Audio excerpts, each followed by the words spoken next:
Organizational skills are what I have. You get somebody else that goes and does a job. I think I started harping about this the other day. You get somebody else in there to do that job or any kind of a job. Doesn't make any difference. If you're not set up, to win, you're going to have to scramble and shift gears on the fly. That's what you do when you're prepped and you get something, shot towards you that you have to deal with that you weren't able to prepare for.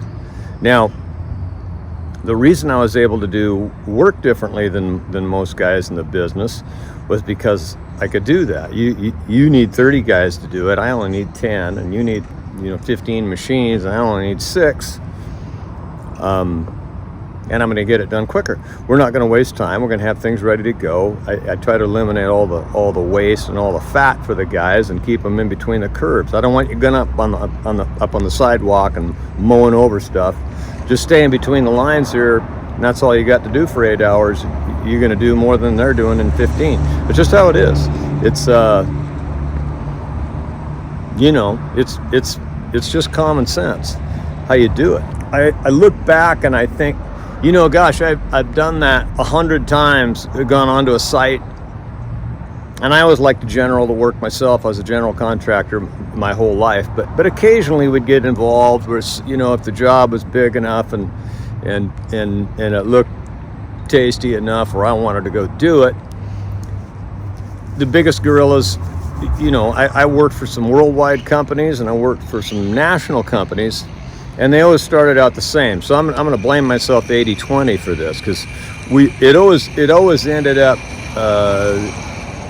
it didn't always, but sometimes it always ended up a bad breakup. They would move me in, I'd get set up, I'd bring my own crusher in there, whatever we had to do.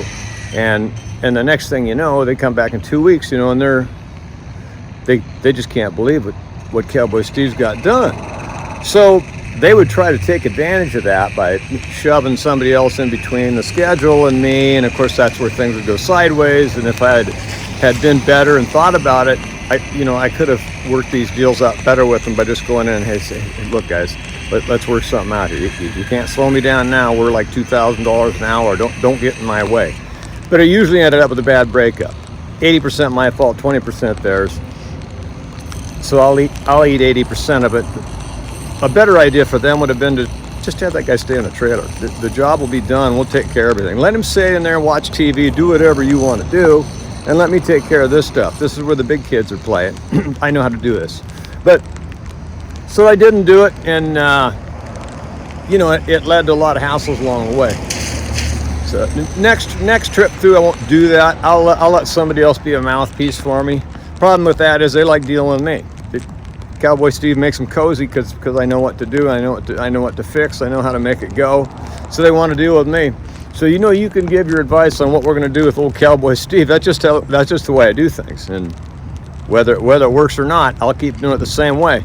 And I always got the same story for him because I say the truth. I don't.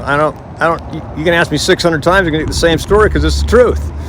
That bothers people that are slippery. When I walk in the room, it's a different feel. The crooks start squirming in their chair because I'll let them know they're crooks.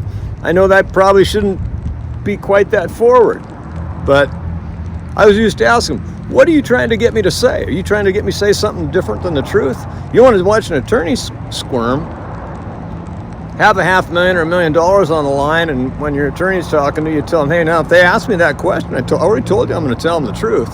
Well, they look like they're sucking on lemons sitting over there.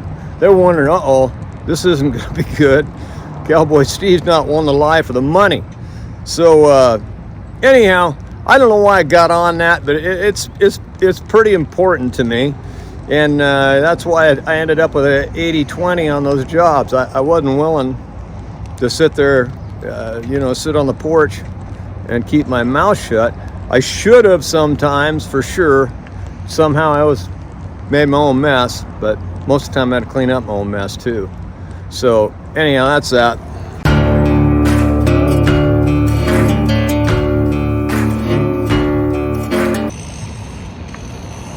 Well, here it is after the holidays. Trump has still not gotten a hold of me. His people, I don't imagine I'll hear from his people. I would probably hear from President Trump himself when he's ready to stick me in that common sense cabinet. Looking forward to it. I should do a good job for him. Help everybody quite a bit. It'll probably work out real good. I think that having me in charge of the Common Sense Department, that's a really good one. Mr. Organizer,